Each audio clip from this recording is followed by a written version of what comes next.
서울대학교 정치외교학과 조용호 교수라고 하고요. 여러분 만나 뵙게 돼서 진심으로 감사합니다. 그 대구 성강고등학교를 졸업했는데 이제 계대 다닌 친구는 만나봤어도 계대를 와본 거는 처음입니다.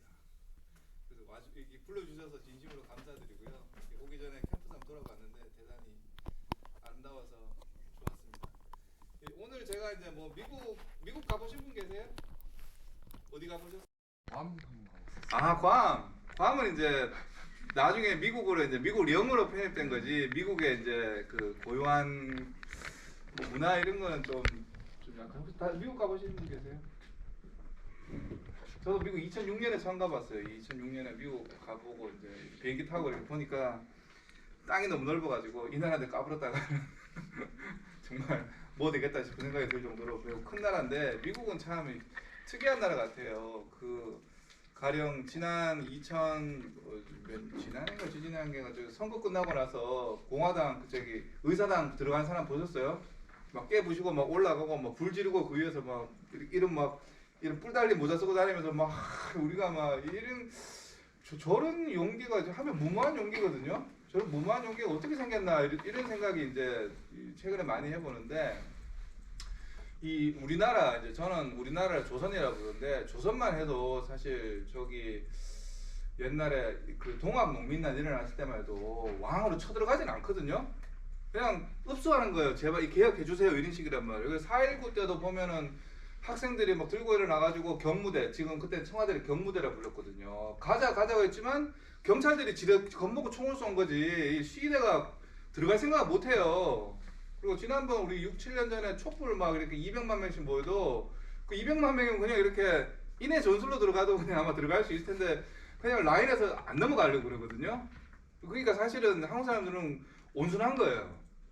고분고분한 거예요 사실상. 프랑스만 해도 막 불 지르고 막 이러잖아요. 근데 우리는 불 지르라고 불 줘도 안 지르잖아요 아마. 그러니까 한국 사람들 되게 온순하고 한편 이제 길들여져 있는 건데 문명화 됐다라고 볼 수도 있는데 이 미국이 그렇게 막 들어가는 사람 보면 막 그것도 확신에 차서 막 들어가잖아요. 이 우리 땅이다 이러면서 막 어떻게 저렇게 신기한 나라가 이렇게 있는가 생각 드는데 제가 오늘 좀 드리고 싶은 말씀은 좀 이렇게 거시적 관점 미국에 대한 이야기를 예전에 뉴스를 좀 많이 듣잖아요. 그래서 뭐 짜잘한 이야기도 있는데 좀 큰 이야기를 좀 한번 드리고 싶었어요. 이 무슨 말이냐면 가령 이런 거죠. 이제 이 한국이라는 나라, 이 한반도는 이제 지정학적인 이제로 대륙 세력이 해양으로 진출하려고 그런다. 그러면 해양 세력이 또 대륙으로 진출하려고 그러면 이 발판이 필요하고 그래서 이 양대 세력이 싸우는 와중에 우리가 있는데 우리라는 살아가는 사람들은 정치인들이 기본적으로 이제 이 깊이와 이제 철학을 갖추기 힘들다. 왜냐하면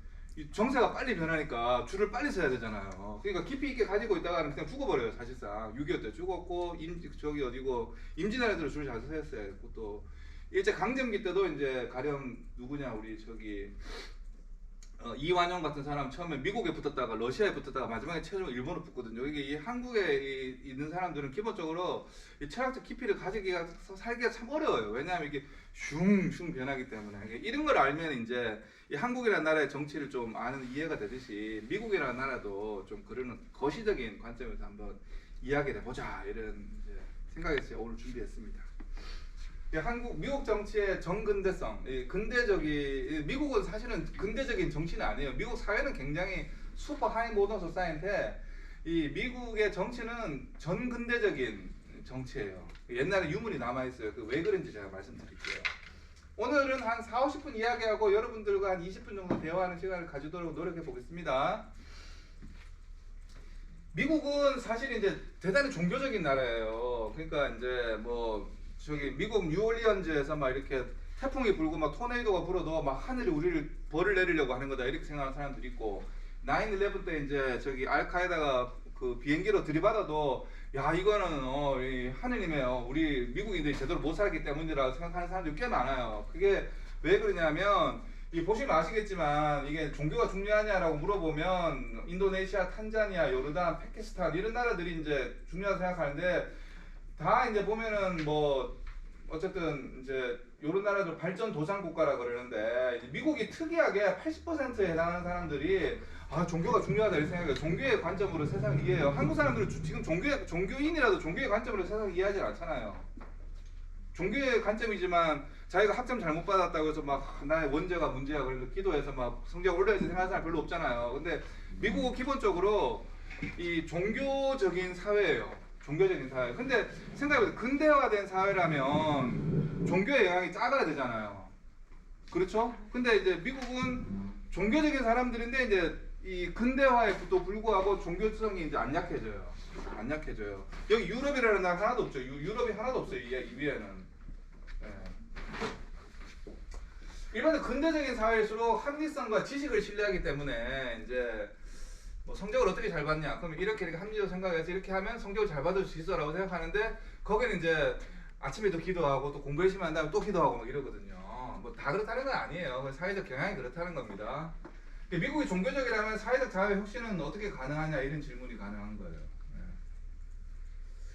또 이제 일반적으로 이제 중앙 정부가 대단히 허약해요. 미국은 이 대외적으로는 매우 강력한 세계 경찰 국가잖아요. 근데 대내적으로는 얼마나 이제 허약하냐면 그냥 그 뭐 프리덤 라이더스 같은 프리덤 라이더스라고 부르는데 하여튼 저기 뭐 그런 사람들 올라가서 그냥 의사당까지 들어가 버리잖아요. 막. 이거는 이제 중앙 정부가 강하지 않다라는 그러니까 약간 호구일 수도 있다는 거예요. 근데 우리나라에서는 우리가 용산 대통령실을 들어갈 수 있나? 못 들어가요. 기본적으로 들어가라고 그래도 겁나서 못 들어가잖아요. 미국은 아직 이제 그러니까 미국이 새로운 국가다. 아직 이제 오래되지 않은 젊은 국가이기 때문에 그렇다라는 것에 앞서서 미국이라는 정치 자체가 사실은 이제 그런 게 살아 있는 거예요. 그런 식의 중앙, 지방 이런 개념이 약한 거예요. 이게 왜 그러냐면 이제 일반적으로 정치 발전 이렇게 말하면 우리가 이제 고등학교 때 우리가 다 아는 내용을 이제 재구성하는 거예요. 역사 부족 연맹에서 이제 본권제에서 이제 중앙 정부로 이행을 정치 발전이라고 생각하잖아요. 왜냐면 고조선은 연맹 국가였고 이제 신라가 원래 12국으로 시작을 하죠. 사로국 뭐 이렇게 그리고 저기 백제는 10제로 시작하는 10제에서 백제로 커지거든요. 그러니까 이게 그 연맹으로 이제 하다가 이제 나중에 중앙 집권제가 되면서 이제 조선쯤 되면 완전히 중앙 집권제가 확립이 된다 그러거든요. 이걸 우리 발전이라고 생각하잖아요. 근데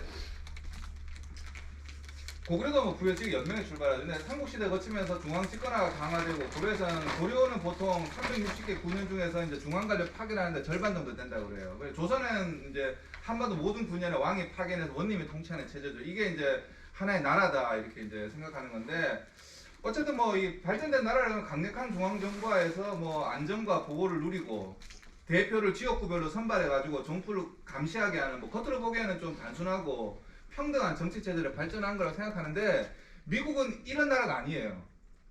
미국 이런 나라가 아니에요. 제가 말씀드릴게요. 어쨌든 이를 뭐 정치 발전으로 간주한다면 미국은 다양한 도시, 군, 주, 심지어 마을 이 각자 통치하고 협력해서 잡음이 많으며 주의 독립성을 인정한다는 점에서 정치적으로는 이 매우 전근대적이고 후진적이라고 볼 수 있어요. 후진적이에요. 보면 이제 뉴욕 시장 그러면 뉴욕 시장이다 그러면 되게 유명한 거 같잖아요. 뉴욕 시장. 근데 뉴욕 시장을 보면 뉴욕 시내에 있는 시장이에요.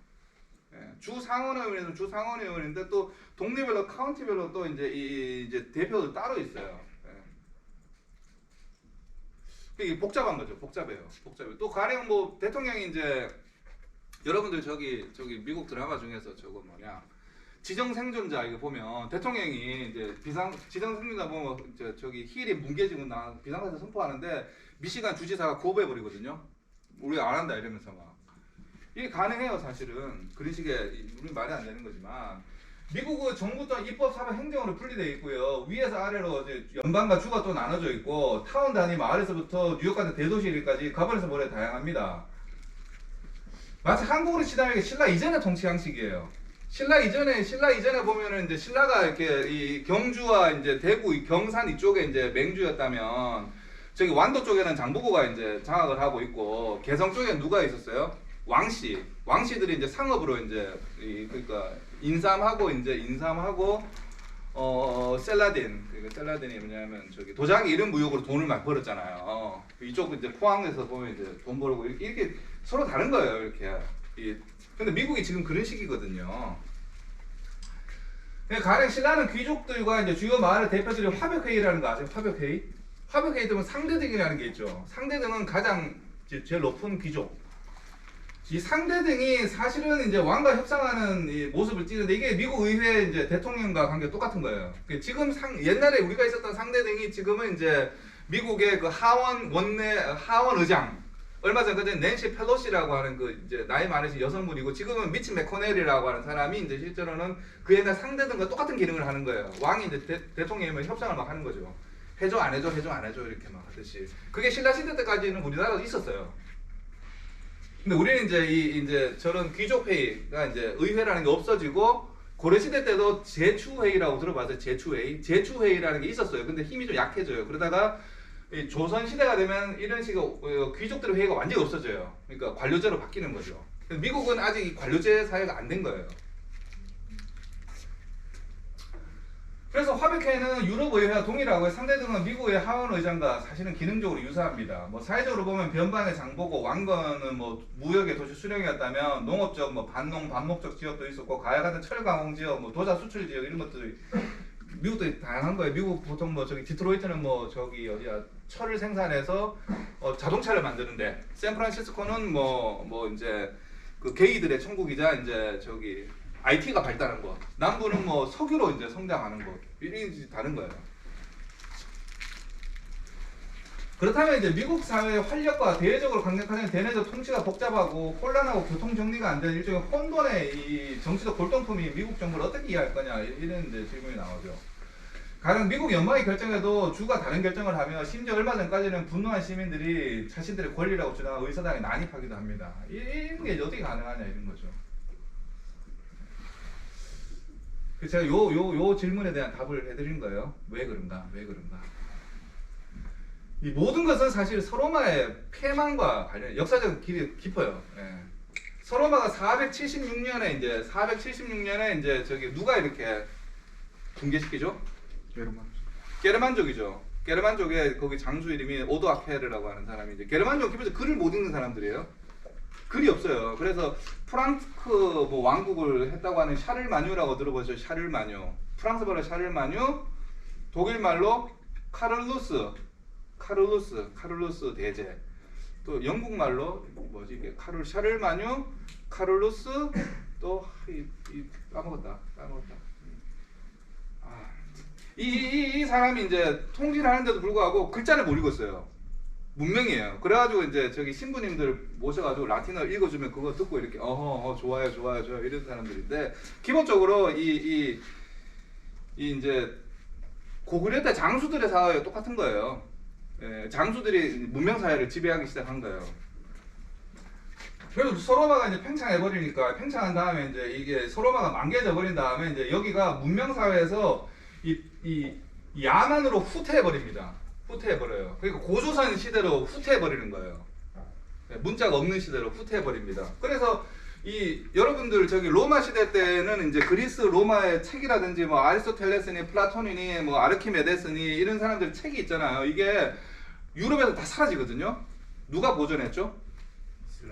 이슬람에서 보존했어요. 이슬람에서 다시 이제 저기 남스페인을 통해서 이제 유럽으로 다시 이제 이게 라틴어로 번역이 돼서 올라가는데 그 유럽이라는 사회는 기본적으로 이 신에 대한 믿음만 남았지 이제 이 문명적으로는 이제 별거 아닌 지역이 돼버렸어요. 고구려 이전 사회, 부여 뭐 이런 시대로 이제 이전해 버렸어요. 뭐 이렇게 이제 역할이 나눠지는 거죠. 뭐 이것도 사실은 제가 위계를 이렇게 나눈 거죠. 위계는 나중에 일이고요. 처음에 이렇게 부족 사회는 남자들이 막 싸우고 이제 여성들이 밥을 하고 이제 서로 역할을 나누잖아요. 너가 뭐 이렇게 올해 왕이에요. 우리 저기 신라가 원래 왕이 이렇게 돌아가는 거 아시죠? 부여는 이제 구가 저가 뭐 고조선도 보면 당군이 돌아가는 거 아시죠? 마찬가지로 돌아갔었어요. 처음에는 시작할 때는. 그러다가 이제 돌리다가 이제 한 사람이 이제 하게 되는 거고 역할이 나눠지는 거죠. 그래서 여기는 농민들이 있더라도 농민들이 이제 처음에는 나중에 이게 페전트가 되는데 처음에 이게 역할 분담이었어요. 그냥 역할 분담이었는데 이제 이렇게 느슨한 이렇게 체제였던 거죠. 느슨한 체제. 문명에서 야만으로 후퇴하기 시작하는데 이제 야만으로 후퇴하기 시작하면 안보 위기가 발생하잖아요. 누군가 보호해줄 사람이 없어지잖아요. 그러면 어떻게 되죠? 보통 우리가 이렇게 우리 로마 중심으로 해서 로마가 프랑스와 남브리턴까지 다 이제 안보를 스페인까지 다 안보를 공급했잖아요. 안정적이라 어디를 이동을 할 수 있어요. 근데 무너졌어. 보호자가 없어지면 어떻게 되죠? 자, 이제 오늘부터 지켜주는 사람 없습니다. 여러분 어떻게 할 것 같아요? 아노미. 예? 아노미 상태는 처음에 생기는 거, 그 다음 아노미 해결하려면 어떻게 되는 거죠? 연합? 어떻게 연합해요? 이렇게 3명 모이고, 이렇게 3명 모이고, 저렇게 모이고 이렇게 할 거 아닐까요? 그러니까 개명대 전체가 안보가 무너져요. 그럼 어떻게 되겠어요? 학과별로 모이겠죠. 막 동아리별로 모이겠죠. 그럼 어떻게 돼요? 이 안에 정치적 연합체가 아마 수백 개가 생길걸요? 그렇잖아요. 믿은 사람들은 그냥 동네 사람들밖에 없는 거예요. 그렇게 이제 연맹사회로 이제 시작이 되는 겁니다. 그래서 이제 그게 보통 476년에 이제 서로마가 만개졌으니까 이제 900년, 1000년쯤 되면 유럽에서 3000개, 4000개 되는 이제 이 부족들이 막 이렇게 둘러싸여 살아요. 그 중에는 왕도 있고 뭐 대공도 있고 이쪽에는 뭐 영주도 있고 이쪽에서는 이제 처치 스테이, 그러니까 사촌이라는 거 있잖아요. 우리가 절 같은 이제 그러니까 수도원이 지배하는 데도 있고 이쪽은 종교 이제 우리 저기 이제 천주교가 지배하는 데도 있고 이쪽에서는 뭐 이제 뭐 도시는 상인이 지배하는 거죠. 이게 한 3천 몇백 개가 생겨요. 그게 이제 이합 집산을 시작하는 거죠. 유럽은 이제 다시 후퇴했다가 다시 시작하는 겁니다. 동양은 부족연맹 시대에서 봉건 시대에서 중앙 집권하러 갑니다. 이 동양에서 부족연맹 시대가 이제 봉건제를 이행하는 게 어느 시기죠? 주나라죠. 주나라. 우리 한반도는 봉건 시대가 좀 별로 없었어요. 우리는 워낙 이제 활발한 사회라 가지고. 근데 이제 봉건 시대가 붕괴된다면 중앙 집권하러 가는데 또 얼마나 걸릴까요? 주나라가 보통 기원전 700년인가 이제 춘추 전국 시대로 붕괴되기 시작하는데 완전 중앙 집권화된 나라로 모델이 생긴 게 다 송나라는 기본적으로 귀족들이 이제 시험을 보지 않는 이상은 관료가 될 수 없거든요. 이게 이제 관료집 국가로 변했다는 거예요. 그러니까 이 주나라의 봉건 사회에서 진나라가 통일한 다음에 진나라가 무력으로 통일하긴 하는데 이제 나라를 통치할 수 있는 하드웨어는 있어도 소프트웨어가 없어요. 그 소프트웨어를 이제 유교와 과거제가 공급을 하는데 그 완벽하게 이제 유교와 과거제가 이제 이렇게 완전히 이제 지배를 하려면은 대항 세력의 귀족들이 없어야 돼요. 귀족들은 그냥 물려받잖아요, 자리를. 실력주의가 아닌 거예요. 그게 이제 송나라 때 완전히 그 모델이 등장하는데 아마 그게 1000몇백 년이 걸릴 거예요. 거의 2000년 가까이 걸리죠. 근데 유럽은 다시 부족연맹 시대가 이제 기원 후면 500년쯤 다시 시작되고요. 가령 동양의 주나라가 봉건 시대, 춘추 전국 시대 500년을 거쳐가지고 뭐 이렇게 하드웨어가 완성되거든요. 송나라쯤 되면은. 그 다음 송나라 완성되고 나서는 명나라 대 청나라 대 동일한 시스템을 반복을 합니다. 우리나라는 이제 조선시대 때 그 제도를 완전히 받아들이는 거죠.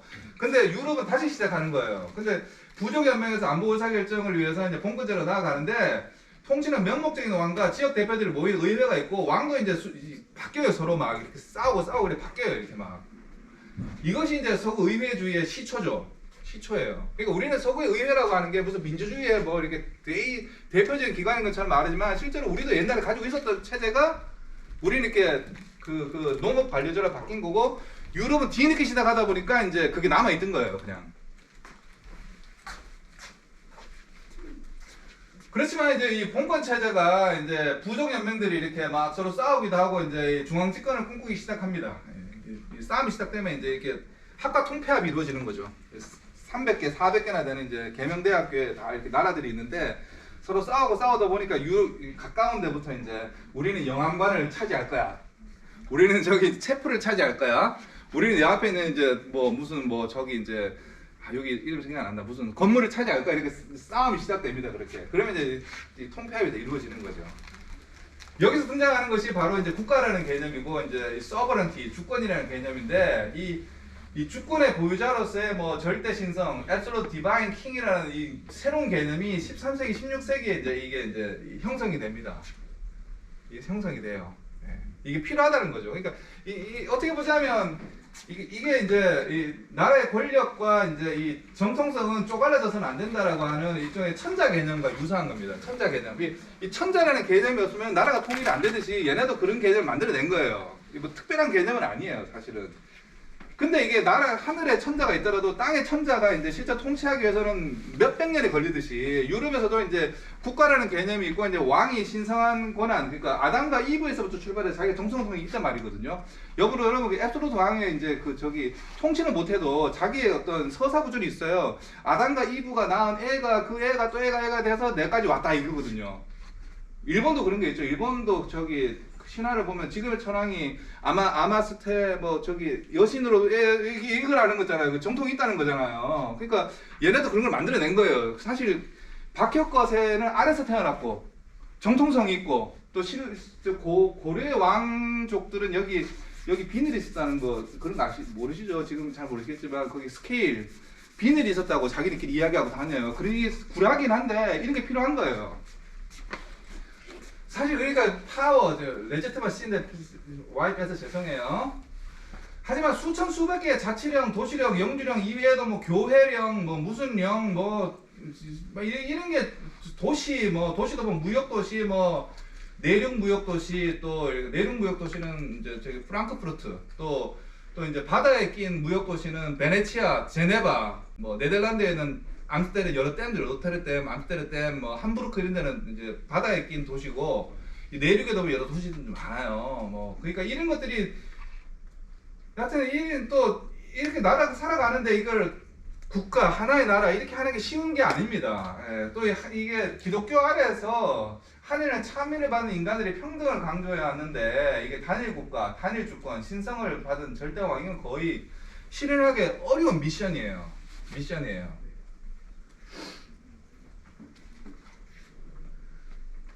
어쨌든 이제 유럽이 전쟁에 들어가기 시작하는데 100년 전쟁과 뒤어서 영불 전쟁, 네덜란드 독립 전쟁 이거 80년 정도 하고요. 100년 전쟁.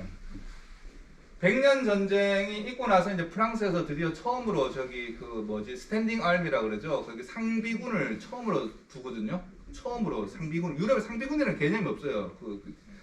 우리는 좀 있었어요. 우리도 사병이 있었죠. 옛날에. 스페인 왕위 계승 전쟁 뭐 이런 작은 부족들은 소멸하고 거대한 정치체가 등장하는데 국제 정치적으로 보면 이게 유럽판 춘추 전국 시대예요. 보면 주나라 봉건 제도가 이제 수백 개의 이제 정치 공동체에 있다가 이제 춘추 시대 때 이제 막 싸우다 전국 파룽, 전국 칠웅 이렇게 생기잖아요. 전국의 칠웅 파룽에 뭐 노나라, 제나라, 진나라, 남쪽에 초나라 이렇게 있잖아요. 오나라, 오월동주, 월나라. 오나라, 월나라는 이제 지금으로 치면 베트남 북부 그리고 항주, 상주, 항주, 상해, 홍콩 이쪽이 이제 오나라. 그리고 노나라는 산동반도 공자가 태어난 거 우리나라랑 가까운 데죠. 그리고 진나라는 저기 시안 지역. 제나라는 이제 저기 우리 만주 밑에 베이징 이쪽에 이제 제나라 또 연나라라고 이제 한반도에 제일 가까운 나라인데 연나라에서 온 사람이 저기 위만이라고 우리나라 고조선을 붕괴시킨 게 연나라잖아요. 그러니까 이렇게 이제 전국 칠흥이 생기듯이 유럽에도 이제 계속 싸우면 싸울수록 이제 러시아, 프랑스, 독일 이제 뭐 영국, 이탈리아 이렇게 저는 이걸 춘추 전국 시대라고 부르거든요. 어쨌든 유럽판 춘추 전국 시대는 이제 1차 세계, 2차 세계로 나아가고요. 전국 시대가 종료되고 이제 지금 세계 차원에서 이제 전국 시대가 열렸다고 저는 생각합니다. 지금 전국 파룽이 이제 그 한나라로 통일이 됐었는데 진나라 한나라 통일됐었는데 세계 차원에서 지금 이제 이 전국 시대가 미국과 중국의 대결, 러시아와 이제 러시아 북한에 이제 편승했고 미국 뒤에 이제 여러 나라가 일본, 뭐 영국 또 있을 것 같죠. 근데 사실 미국 뒤에 많은 나라가 있진 않아요. 다 보고만 있어요. 이렇게 어느 쪽으로 가지 이러면서. 저기 지금 우크라이나 전쟁 때 우리나라 무기 이렇게 요청 받는 거 아시죠? 전 세계적으로 우크라이나에 무기랑 돈 공급하는 나라가 몇 개일 것 같아요? 9개. 실제로 미국 뒤에 많이 있지 않아요. 사람들은 많은 나라들은 이제 지금 지켜보고 있어요. 인도, 브라질, 남아공 이런 나라들은 지켜보고 있는 거예요. 지금 전국 시대이기 때문에 지금도. 그래서 사실은 이게 나라가 이념적으로 경도되면 안 돼요. 되게 합리적으로 가야 돼요. 이 상황은. 반면 러시아 쪽은 다 왕따 당하고 있다고 생각하지만 러시아가 질 거라고 생각하는 사람은 거의 없어요. 이기는 건 시간 문제예요. 러시아가 곤혹스럽더라도 이기는 건 시간 문제예요. 그건 알고 있어요. 그렇기 때문에 다 지금 멈칫멈칫 하거든요.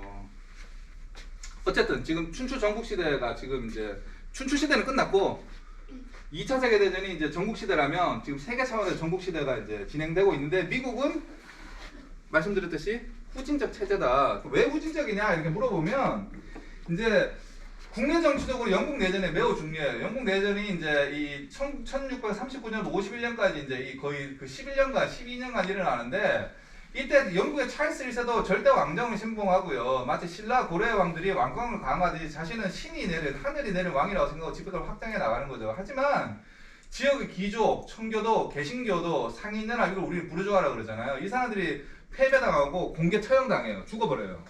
그러니까 내가 이제 하늘이 내린 왕이라고 시작하는데 한 대 맞아서 죽어버리는 거죠. 네. 이게 이제 목이 잘려요. 사람들 공개 처형 당합니다. 근데 이게 영국 내전이 12년이 있었다고 하지만 그 전부터 이제 이게 서서히 갈등이 시작되거든요. 그리고 끝나고 나서도 갈등이 계속돼요. 그게 마지막에 종료되는 게 그 명예혁명, 1688년 명예혁명인데 거의 한 세기 내내 이제 정치 갈등이 계속되는 거거든요. 이게 영국은 그렇지만 유럽 대륙도 그런 갈등이 계속 시작이 돼요. 그러니까 하늘의 어떤 계시를 받은 왕이 이제 통치를 한다는 게 이제 자기는 꿈인데 밑에서는 계속 인정을 못 받는 거거든요. 그러니까 이 전 유럽에서 청교도, 개신교도에 대한 이제 대대적인 탄압이 시작됩니다. 프랑스에서는 이제 개신교도 다 쫓아내잖아요. 낭트 칙령이라는 거 해가지고. 그리고 독일 지역에서는 이제 주이시들 죽여버리잖아요. 막. 지금 뭐 2차 세계대 죽인 것도 있지만 중세 때도 많이 죽여요. 예. 그래서 이제 이제 뭐 명예혁명으로 영국과 네덜란드에서는 청교도와 개신교도의 자유를 얻긴 했으나 대륙 국가들은 이제 이 중앙 집권화의 길로 나아가고요. 의회 폐지. 일종의 한국과 중국이 이제 동양의 역사 경로를 사실 뒤늦게 이제 받아들이고 실제로 17세기, 18세기쯤 되면 유럽의 나라들이 모델 국가를 생각하는 중국이에요. 종교인 없죠? 시험 봐서 관료도 뽑죠? 합리적이죠? 그렇잖아요. 그래서 이 중국이 사실은 그 당시에는 자기네 입장에서는 잘 모르니까 모델 국가였어요. 종교인들을 설치지 않지만 종교인들 개입하면 힘들거든요. 정치적 입장이 되다 종교인을 싫어한다는 게 아니에요. 여기 청교도는 주로 직업이 주님의 소명이라고 생각하고요. 신앙을 생명으로 받아들입니다. 그래서 성경을 매일매일 읽는 전문직 기술자들이에요. 그래서 신앙이 아니면 죽음을 달라. 여러분 신앙 죽음을 달라 그럴 수 있어요? 안 돼요, 안 돼, 이게. 근데 진짜 목숨 걸고 떠나잖아요, 미국으로. 배 타고 떠나잖아요. 150명인가 100 몇십 명이 떠나는데 첫 해에 절반 다 죽잖아요, 그냥. 그게 메이플라워인데. 어쨌든 1600 개신교도와 청교도들이 미국으로 이주하기 시작합니다. 이제 1620년에 드디어 메이플라워를 타고 이제 유럽의 혼란과 탄압을 피해서 이제 신세계를 이주해서 자신들의 자유신앙 공동체를 건설하기 시작합니다. 말씀드린 여기서 이제 절반이 다 죽어요. 첫 해에 배고파서. 이들은 가톨릭을 가짜 부패 종교로 간주합니다. 더 큰 신앙심, 더 높은 종교적 규율, 하느님의 뜻에 따라, 하느님의 명령에 따라 살아가려는 이 근본주의자들이에요. 물론 뭐 가톨릭이 부패, 뭐 가짜 이런 건 아닌 거예요. 물론 말과 좀 다르잖아요. 규정하는 거는. 죽음을 각오한 종교적 근본주의자들에게 자유가 얼마나 절실하겠습니까, 사실. 자유가 아니면 죽음을 달라 이런 말이 사실은 보통 있는 말이 아니에요. 지금의 뭐 테러리스트, 이슬람 테러리스트 자유가 아니면 죽음을 달라 이렇게 말할 수 있을 거예요. 근데 저런 각오로 떠났을 거예요, 아마. 기성 종교 관점에서는 이단이죠, 이단. 그래서 이 프로테스탄트들인 거예요. 프로테스탄트. 많은 이제 사실 지금의 이단 종교들도 거의 나는 신이다는 거 보면 그 광신적이잖아요. 이게 믿음이 커요. 무서운 사람들. 그래서 대각성운동에 들어가면서 미국의 선조들은 대학을 세우고 하느님의 말씀과 이성을 전파하기 위해서 대각성운동과 대부흥운동에 들어요. 이게 종교적으로 이게 막 펄펄 끓는 사회예요, 미국은. 그래서 여기 이제 딱 가서 처음 만든 게 하버드 대학이잖아요. 저기 제일 오래된 대학. 또 다트머스 대학, 뭐 컬럼비아 대학, 윌리엄 앤 메리 대학, 뭐 컬럼비아 대학, 프린스턴 대학 여기 다 생기거든요. 그리고 요렇게 올라가서 이제 여기 시카고 대학, 여기 이제 노스웨스트 대학도 이제 목사님이 세운 학교고, 이렇게 캘리포니아에 가가지고 이제 여기 스탠포드 대학, 버클리 대학 다 이런 식의 이제 학교를 세워가지고 이제 뭘 가르치냐, 하느님의 말씀을 가르치는 거죠. 하느님의 말씀. 그러니까 89% 90%도 지금 여전히 종교인들인 거예요. 종교가 중요하다고 생각하는 사람인 거예요. 미국 사람들은 어떤 종교라도 오케이예요. 근데 종교 안 가진 사람은 별로 안 좋아해요. 종교를 안 믿는 사람은 좀 의심을 해요. 어떤 종교라도 괜찮아요. 근데 종교를 안 믿는 사람은 의심해요. 이때 이제 유럽 사회에서 이제 정치적 대분기가 일어나는데 이렇게 분기하는 거예요. 가령 유럽 대륙에서는 근대적 이성을 신뢰하고 중국의 정치체, 왕과 유가적 학인 관료와 의회가 없는 체제죠. 의회가 없잖아요. 왕이 통치하는 좋은 체제인 겁니다. 이걸 숭상하면서 근대화 중앙 집권화의 길로 나아갑니다. 이걸 실현시킨 사람이 루이 14세, 짐이 곧 국가다.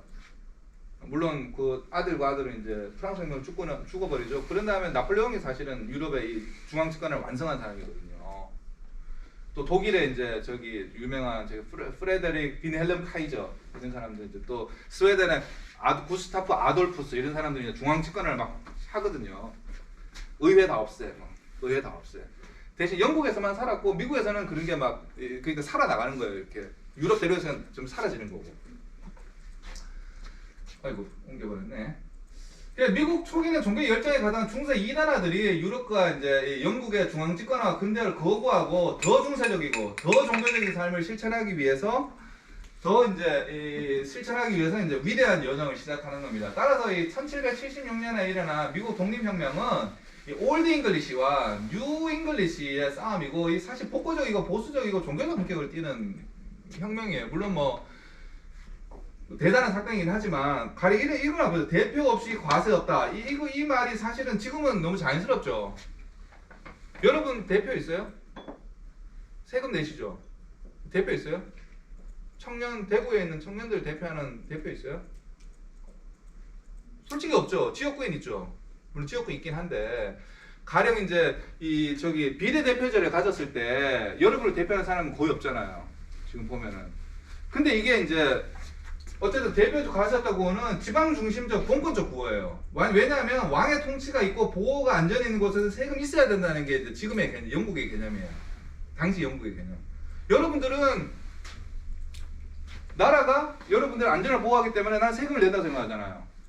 대표가 없더라도 세금 내잖아요. 근데 여기서는 대표 없이 무슨 과세냐? 대표 없으면 세금도 못 낸다 이거거든요. 이건 대단히 중세적, 신라 이전, 고구려 뭐 이런 시대인 거예요.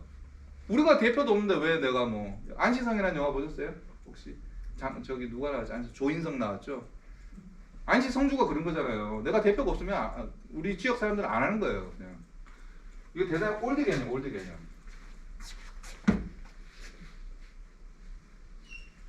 따라서 미국 정치의 특징들이 이제 허약하고 분리된 제한정부, 이름뿐인 대통령, 이름뿐이었던 거죠. 지금 이름뿐만 아니죠. 지역의 대표들이 모인 상원과 하원, 독립적인 주정치체제, 시의회와 군의회에서 봉사하는 의원, 봉사하는 거예요. 우리는 지금 돈 받죠. 돈 별로 안 받아요. 6개월씩 일하고 4달밖에 일을 안 해요. 그냥.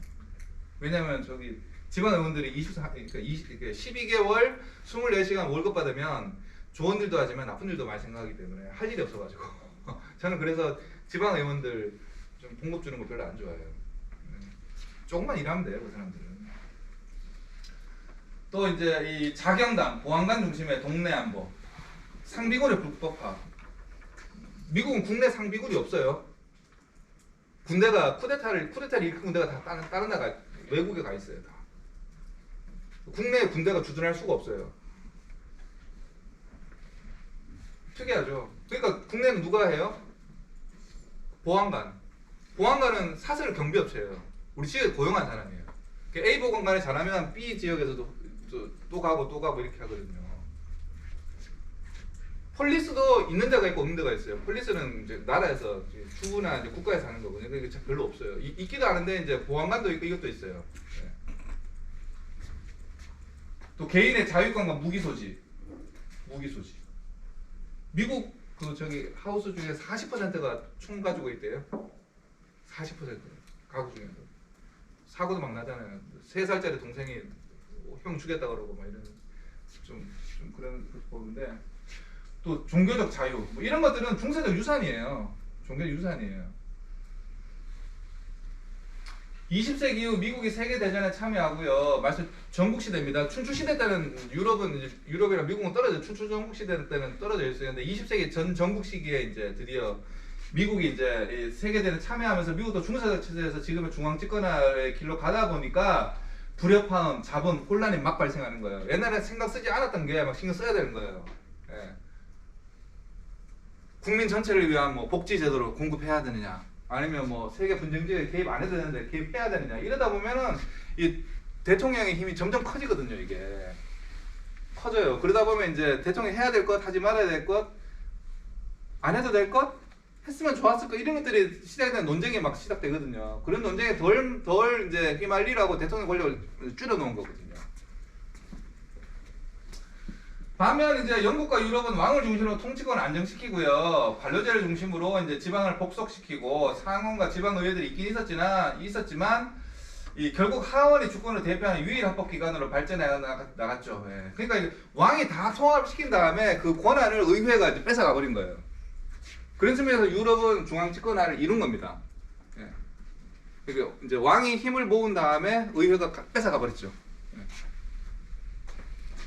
미국은 왕이 없으니까 그냥 나눠 가지는 상태에서 이제 왕이 조금씩 가져가는 상태가 된 거예요. 그러니까 그 의회랑 싸움이 계속 발생하는 거죠. 미국의 이제 저기 넘버원 오르가나이제이션, 그러니까 정치 체제 중에서 한국은 보통 제1기관이 어디예요? 대통령이죠. 행정부. 대통령이 이제 우리 헌법에 보면 순서에 대통령이 먼저 나와요. 근데 미국은 넘버원이 의회예요. 의회에서 이제 대통령의 권력을 빌려주는 거거든요. 그 빌려준 권한을 다시 되돌려가지 않기 때문에 대통령의 권한을 이제 가지고 있는 것이지.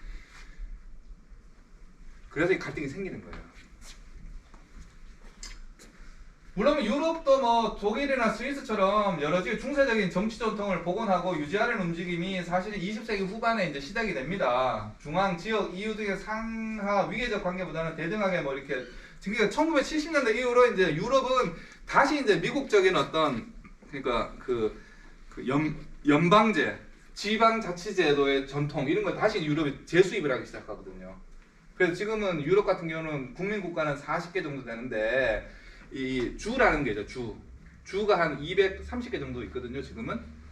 그래서 뭐 가령 이제 프랑스도 파리 지역이 있고, 이제 남쪽에 마르세유 지역이 있고, 이제 툴루즈 지역이 있고, 독일 같은 경우는 이제 더 많죠. 사실은 더 많아요. 남쪽에 바바리안이 있고, 이제 이쪽에 프러시아 브란덴부르크가 있고, 이쪽에 뭐 라인강 지역이 있고, 뭐 이렇게 나라 밑에도 이렇게 살아 있어요.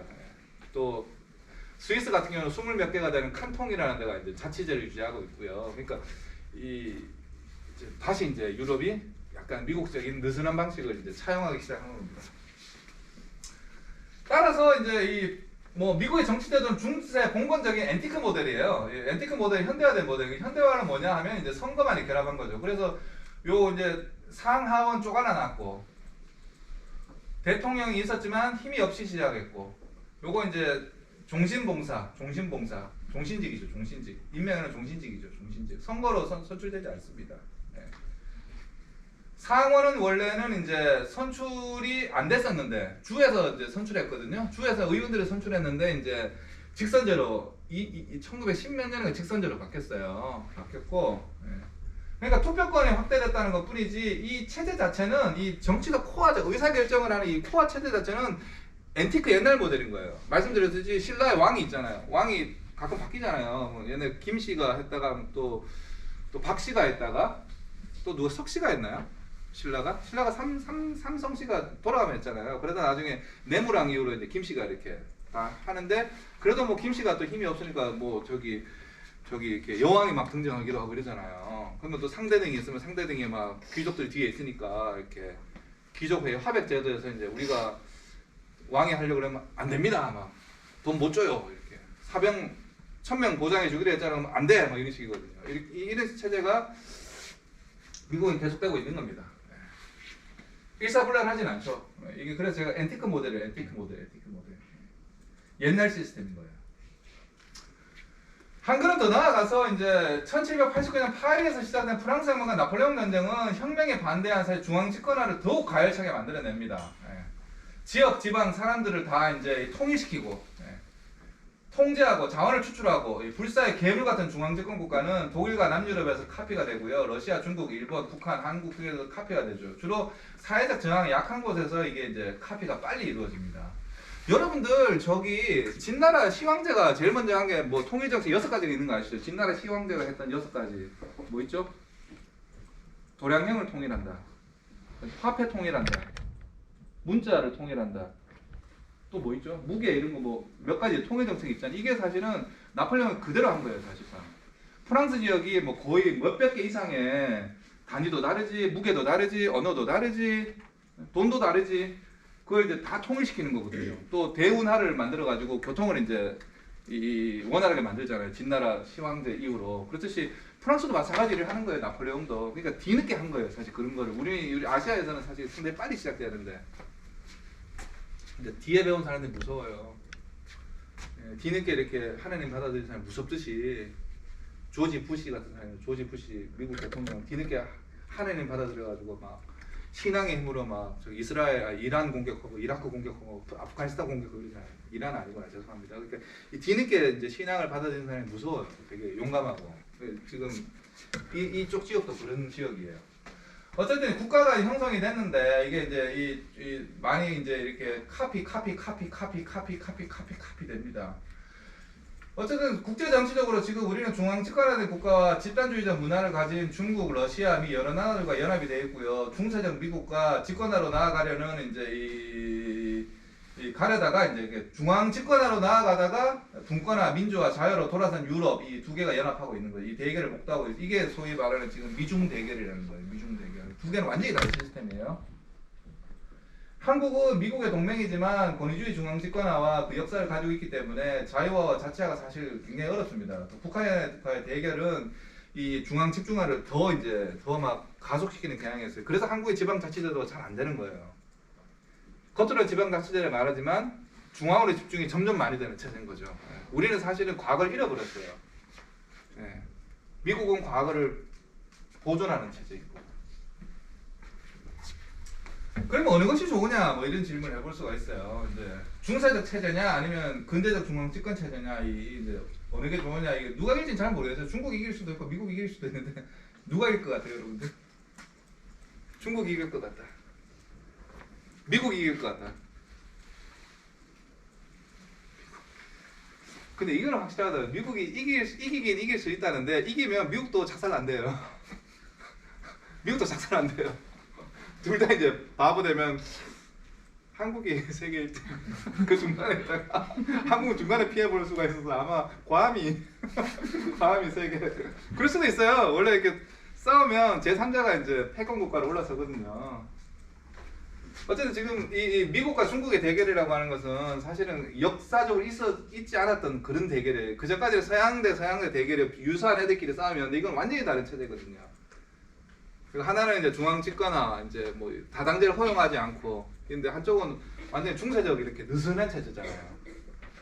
미국 같은 경우는 뭐 남부가 잘 못하면 중부가 잘하고, 중부가 못하면 동부가 잘하고, 동부가 못하면 뭐 북부가 잘하고, 뭐 이런 이제 일종 케이아스적인 어떤 사회적 어떤 혁신이 가능한 사회거든요. 근데 동양 사회는 이 중앙이 계속 혁신을 막 드라이브 걸거든요. 지금 윤석열이 뭐 저기 반도체 막 드라이브 간다 그러고 막. 박근혜 때 무슨 문화창조혁신센터 만든다 그러고 뭐 이래서 중앙이 드라이브를 거는 체제거든요. 좀 다릅니다. 어쨌든 이런 이제 이 근대 중앙 집권화 체제가 뭐 단순하고 교통 정리가 잘 되어 있어 보이긴 하지만 반드시 좋은 건 아니에요. 이게 이제 유럽이라고 해서 이제 말씀드린 유럽도 16세기, 17세기, 18세기 이런 방식으로 따라갔던 거예요. 그러다가 20세기 넘어오면서 이제 우리가 이렇게 가면 안 되겠다 싶어서 돌아선 거고. 또 어떤 문제가 있냐면 사람들은 늘 문제가 생기면 국가 해결을 촉구하고 국가를 불평하고 그러면서도 공무원이나 정치인이 되고 싶어하는 이중적인 눈치 보는 습성이 만연화돼요. 그래서 나라 국가 힘이 강한 사회일수록 사람들 거짓말 많이 하는 거 아시죠? 거짓말. 뭐 했어? 그러면 안 했어요. 해놓고도 안 했다 그러고 안 했는데 했다 그러고 이런 식의 이제 그러니까 중앙 집권화가 강한 나라에서 사람들이 거짓말이 많아져요. 이건 당연한 겁니다. 때론 피하려고, 때론 이제 화이트한 거죠. 그러니까 피하려고 어떤 피해를. 또 국가, 기업, 사회조직, 교회, 학교, 가정, 개인 등이 서로 다른 영역에서 해야 될 일과 책임이 사실 있지만 국가의 책임, 개입, 관리, 감독이 사실 지나치게 커가지고 국가를 이용하려는 인간들이 발생하기 시작해요. 네, 이런 현상이 만연합니다. 우리나라도 대통령 붙잡으면 되잖아요. 그냥. 대통령 붙잡으면 많은 게 이루어져요. 사실상. 김건희 씨가 윤석열을 잡았다는 지금 썰이 있는데 어쨌든 이 권력의 힘이 강한 어떤 중앙 집권차가 있을수록 그거를 잡는 게 사실상 상당히 먹고 날라버리는 게 대한민국 문제인데 그게 캠프 정치라고 그러는데 이제 그러니까 대통령 선거가 있으면 정당이 책임지는 건 정당도 사실 들러리예요. 우리나라에서는 캠프에 들어간 전문가들이 대통령 재임 시기 때 이제 몇 가지 하고 이제 날라버리는 방식이거든요. 그게 쉽지가 않아요. 다른 나라는. 우리나라는 그게 가능한 사례입니다. 또 다수에 속한 사람이 힘이 커지고 유사한 것을 먹고 유사한 것을 입어야 하면 그것을 국가가 결정하는 경향도 사실 보입니다. 뭐 그냥 한국의 급식과 교복이 이제 일상화되어 있잖아요. 근데 미국에서는 급식, 뭐 교복 이런 거 없어요. 이런 개념 자체가 없어요. 왜 내 있는 건 내가 결정하지. 궁극적으로 개인의 독립과 자유 책임이 사실 약해요. 이게 중앙 주권 국가가 강할수록 이런 이제 개인들이 사실은 이제 약간 좀 주체적인 자기 규율 이런 게 약해질 수밖에 없어요. 그렇다고 해서 뭐 이제 미국계 뭐 반드시 좋다는 건 아닙니다. 그 제가 말씀드릴게요. 이제 특히 나라가 이제 변동기에 있을 때 어려운 봉착할 경우에 중세적 체제는 유연 창발적인 문제 해결을 촉구할 수가 있어요. 중앙집권적인 나라는 이 위기에 발생했을 때 이제 창발적으로 유연하게 대응을 못하는 경향이 있습니다. 왜냐면 전문가들은 이제 대통령의 마음을 사로잡으려 하고 공무원과 정치는 대통령 입만 바라보기 때문에 사람들 또한 자기 주관보다는 대통령 정부가 하는 것에 반응하는 데 시간을 많이 보냅니다. 따라서 나라 발전 전략 차원에서는 이제 따라하기 추격 시기에는 요 중앙 집권식이 이제 단기적으로 효과를 발휘하는데 일정 수준 이상이 되면 이게 사실 해가 됩니다. 이게 우리가 지금 겪고 있는 상태인 거죠. 상태인 거예요. 나라도 이제 개인적 알아서 살아라 그러는데 이제 우리는 여전히 나라가 뭐 하는지 어느 지역에 투자하지, 어느 지역에 개발하지 이런 거 보고 있잖아요. 그렇지 않나요? 주관을 가지기가 쉽지가 않아요. 눈치를 봐야지. 삼성이 뭐 만들 때 LG 입장에서는 또 삼성 입장에서는 LG에 뭐 좋은 거 없냐 이렇게 물어보고 막 대학교 친구들 있으면 서로 물어보고 이러잖아요. 근데 미국계 이제 또 단지 좋은 건 아니에요. 미국에 보면은 이제 소수의 부자와 거대 회사들이 자유권이 너무 강해가지고 국민 전체적으로 추진해서 좋을 것들도 있는데 이제 사실 못하게 만들어 버려요.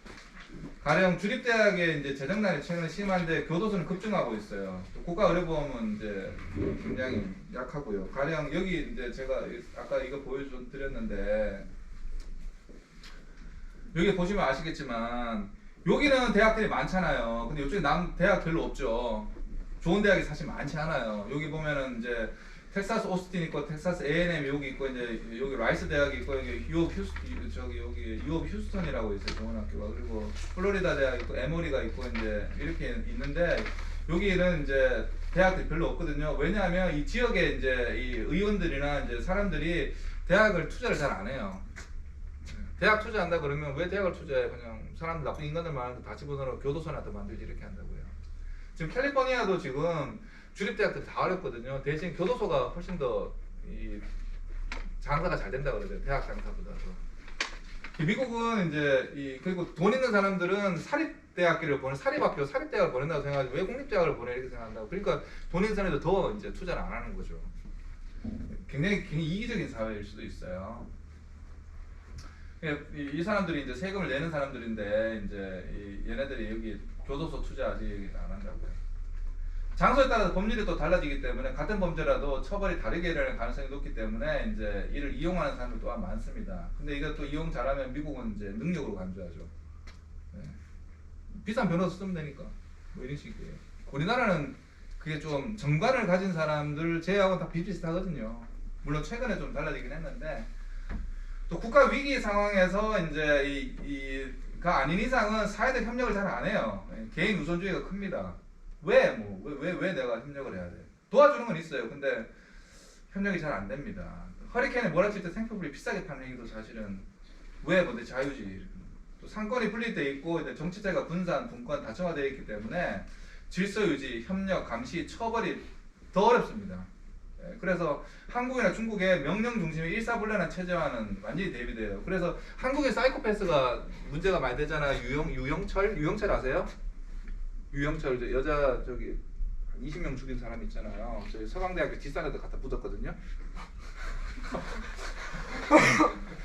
유영철이 사람 막 죽일 때 저희 서강대 축제 때 구슬 한번 했어요. 저도 잘 모르는데 선배 선생님이 구슬 한번 했는데 그 무당께서 처녀들이 날라다녀 이렇게 했는데 2달 있다가 유영철 사람이 터져가지고 서강대 뒷산에다 20명 묻었다고 막 그래가지고 토막살인 돼가지고 웃을 일은 아닌데 유영철이 20명 죽였잖아요. 미국은 더 많이 죽인 사람 많아요. 100명씩 죽인 사람이 있어요. 조디액 이런 사람들 100명. 그게 왜 그러냐면 일사불란하지 않기 때문이에요. 한쪽은 FBI가 있고 한쪽에는 주의 폴리스가 있고 한쪽에는 뭐 저기 보안관이 있고 지구가 무너지는데 내 보안관이 막는다 이런 영화 보셨죠? 시골의 보안관이야. 군대도 힘이 없어. 뭐 이런 상황인 거죠. 미국. 그러다 보니까 느슨하다 보니까 이제 살인마가 이렇게 여기 도망가고 저기 도망가고 가능한 거예요. 또 개인의 권리가 너무 강하니까 집안에 사람들 계속 파묻어 죽여도 영장이 없으면 집안에 못 들어가거든요. 우리는 그냥 경찰이 압수수색 하면 최근에 압수수색 하려고 막 문 앞에서 대기하고 이러지 옛날에는 그냥 문 열어 들어가고 이랬잖아요. 야, 계세요. 너 이만 뭐야 이러면서 잡아가고 이러잖아요. 영장 없이도. 근데 이게 원천적으로 불가능한 사예요. 또 미국은 집이 크잖아요. 생각해보세요. 이 건물만한 집에 산다고 생각해보세요. 자기가 이 지하에다가 사람 죽이는 센터 만들어 놓고 영장 없으면 안 돼요. 안 돼요. 그러니까 미국은 훨씬 더 그런 느슨한 사회인 거예요.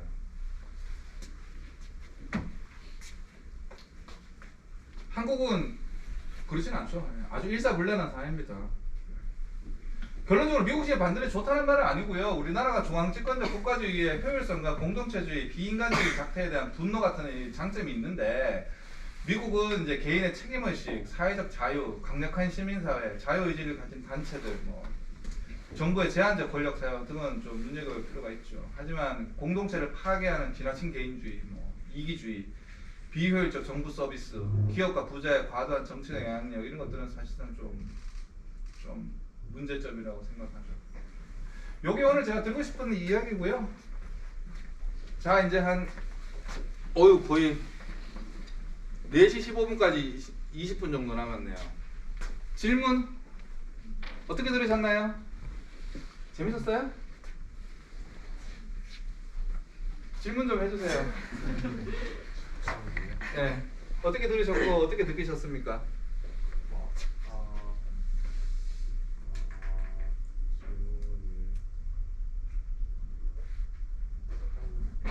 다시 말씀드리지만 미국은 뒤늦게 시작한 나라예요. 네, 우리가 옛날에 지나갔던 그 정치 체제를 지금 가지고 있는 거예요. 지금도 가지고 있는 거예요. 생각해보세요. 신라 시대 때 저기 완도에서 무슨 살인 사건이 났어. 그러면 중앙 정부가 어떻게 하겠어요? 경주에 있는 뭐 할 게 없잖아요. 비슷한 거예요. 지금 미국도. 예. 비슷한 거. 완도에 있으면 그냥 장보고가 알아서 하는 거예요. 왕건이 저기 알아서 하는 거고 저기 개성 지역에서는 아주 옛날 방식이죠. 근데 옛날 방식 장점이 있고 또 지금 우리가 이제 몇백 년간 이어왔던 이 방식에 또 단점이 있어요. 물론 뭐 단점, 장점 어쨌든 뒤에 계신 우리 여학원 분님 어떻게 들으셨고 어떻게 감상하셨습니까? 네, 사회학과 이현주입니다. 예.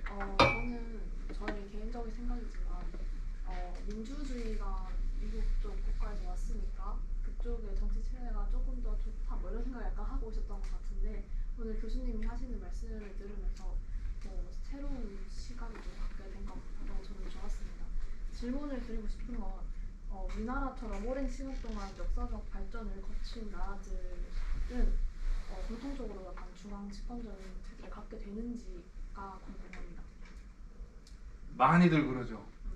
많이들 그래요. 근데 중앙 집권하에 아시아가 중앙 집권적인 그 국민 국가가 유럽보다 먼저 빨리 시작됐다 그러거든요.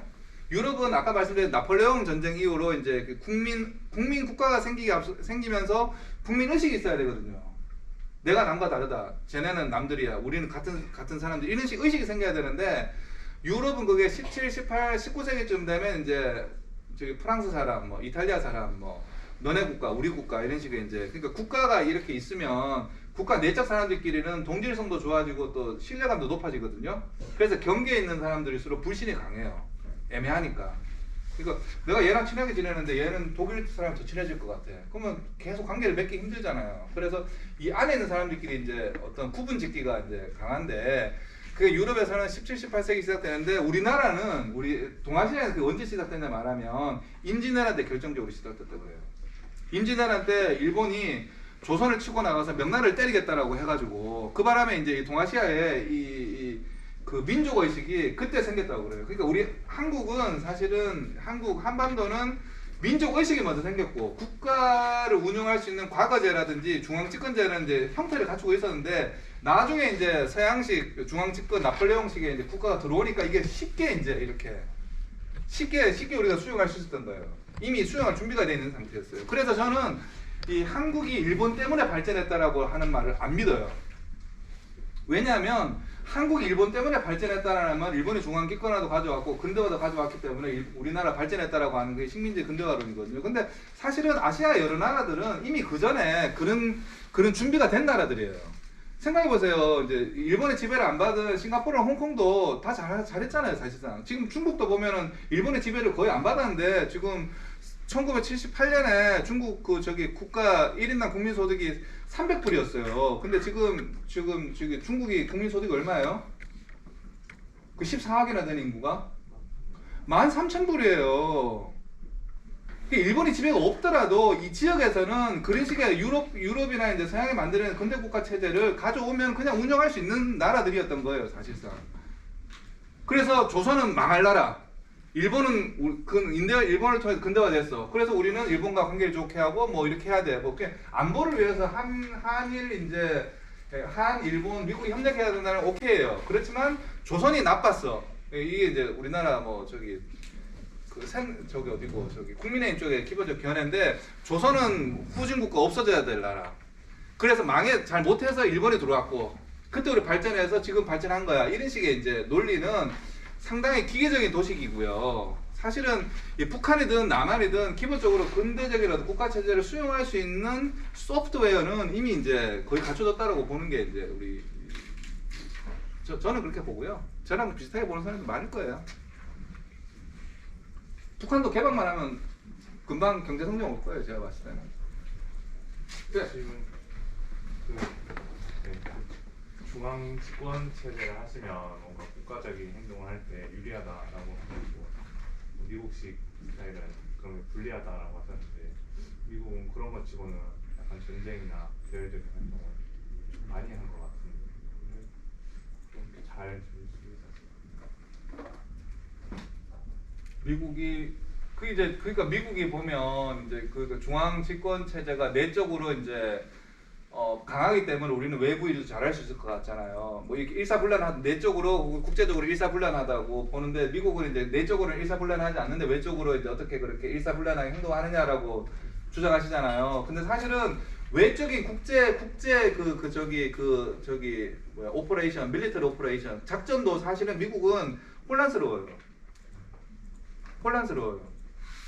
가령 여러분 저 쿠바 미사일 크라이시스라고 그 영화 13데이즈라는 영화를 보면 공군이 딴 이야기하고 육군이 딴 이야기하고 해군이 딴 이야기하고 해군 옆에 있는 모린 해병대가 딴 이야기하거든요. 다 이해관계자가 다 달라요. 그리고 베트남 전쟁 침공할 때도 이제 주도한 집단이 있는 것이고 이게 다른 거예요. 그래서 보면은 베트남 전쟁이 일어나서 끌려 들어가는 거예요. 나라가 제국이 끌려 들어가는 게 발생하는 거예요. 한국전쟁도 보면 어떻게 하다 그냥 빨려 들어갔는데 헤어나지 못하는 상황이 발생하는 거거든요. 사실은 미국 입장에서는 한국전쟁과 베트남 전쟁은 안 해야 될 전쟁이라고 생각하거든요. 하지 말았어야 될 전쟁.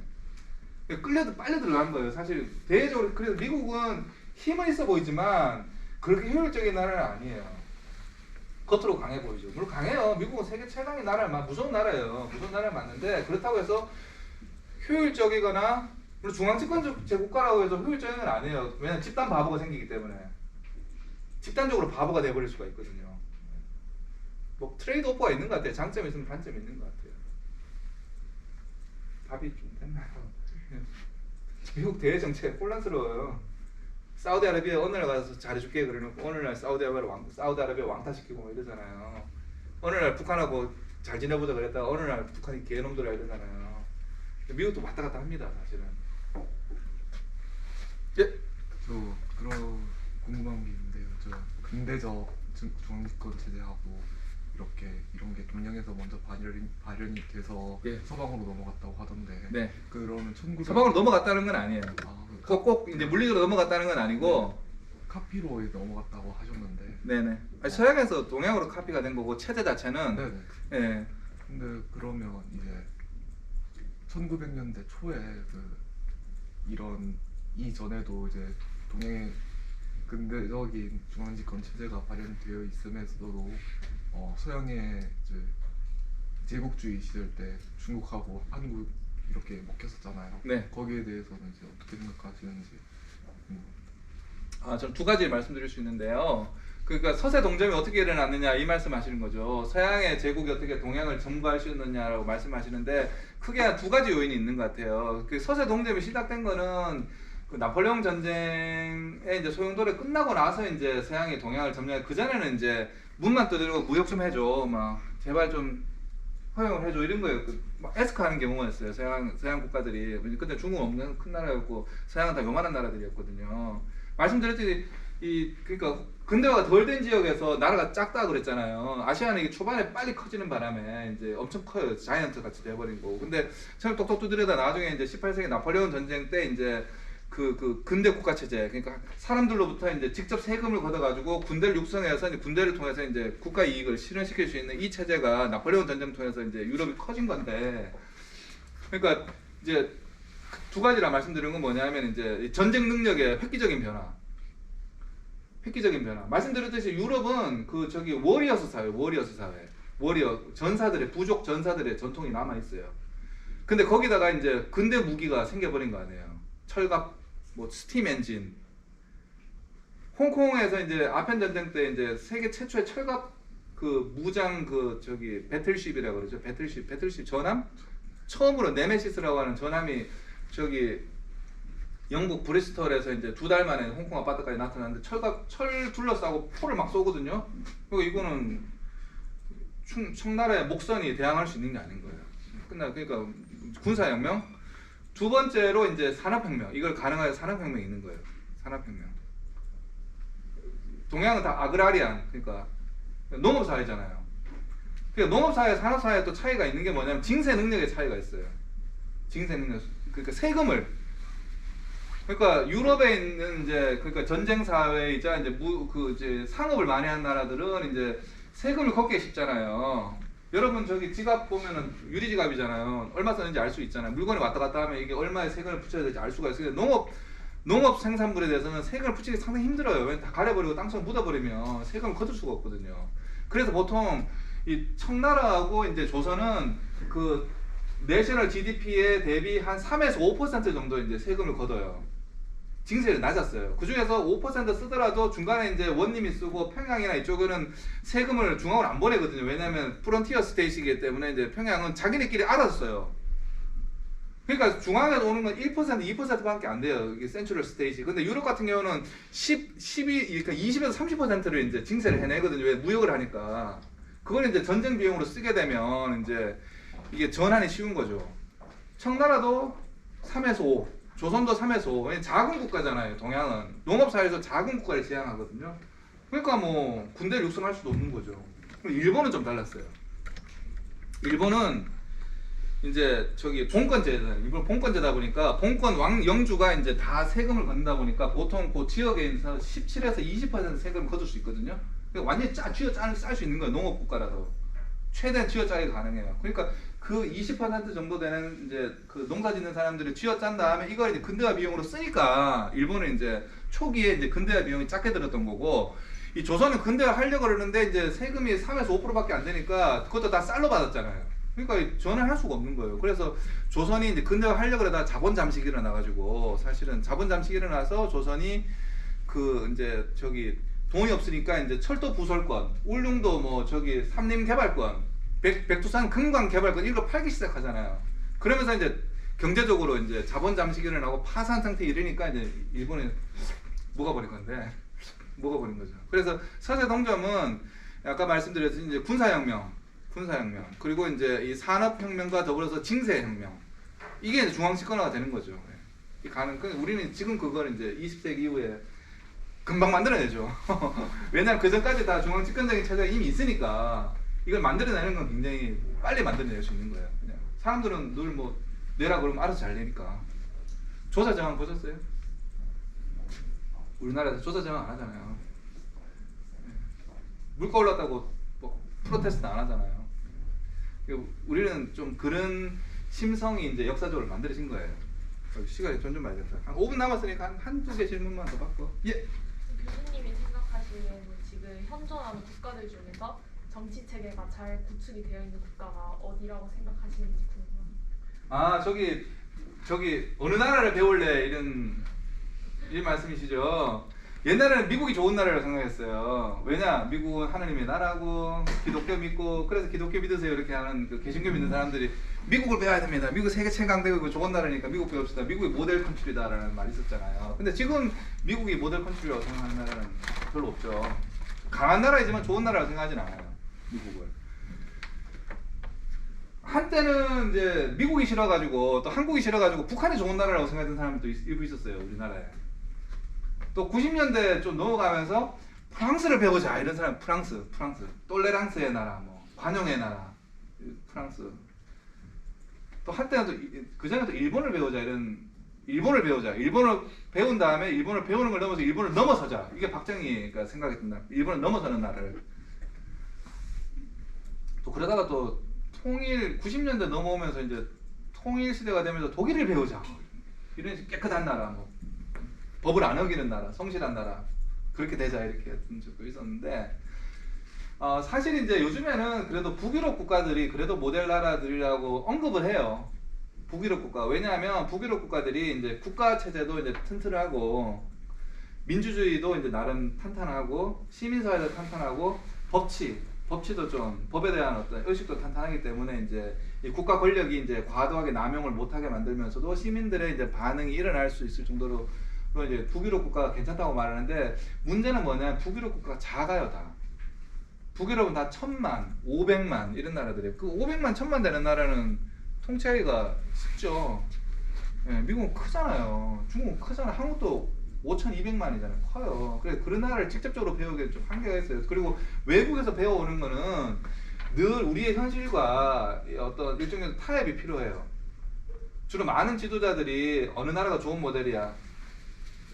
내 임기 내 일을 만들어보자 이런 식의 하는 사람들 꽤 있죠. 박정희도 보면은 이제 내 생에 있을 때 일본보다 더 멋진 나라를 만들 거야. 이게 자기 꿈이란 말이에요. 진보적인 분들도 그 비슷해요. 박원순 같은 경우 영국에 가서 봤더니 자전거가 너무 멋있더라. 서울에 자전거 갖다 놓자 막 이러고. 영국의 시민단체 멋있으니까 시민단 빨리 만들어 막 이런 식이거든요. 이게 진보나 보수든 이제 사실 해외 걸 수입 오는 게 우리나라 강해요. 이게 왜냐면 말씀드렸듯이 이 반도 국가다 보니까 이제 해외 문물을 빨리 가져와서 그거를 가지고 사람들이 이렇게 한번 확 잡으면 한 건 할 수 있는 나라예요. 한국은 친일파가 그랬고 친미파가 그랬고 지금 오세훈 같은 경우도 서울시장인데 이제 유럽에 날아갈 때마다 서울에 링을 만들자 한강에다 수상고속도로를 만들자 계속 그러고 다니잖아요. 그게 보면은 우리나라는 기본적으로 이제 과거에 중국에 빼오는 것도 있고 한국이라는 나라는 그런 걸 좀 눈치를 빨리 채고 이제 좀 이렇게 괜찮은 걸 눈에 띄는 걸 가져오면 먹히는 나라는 맞아요.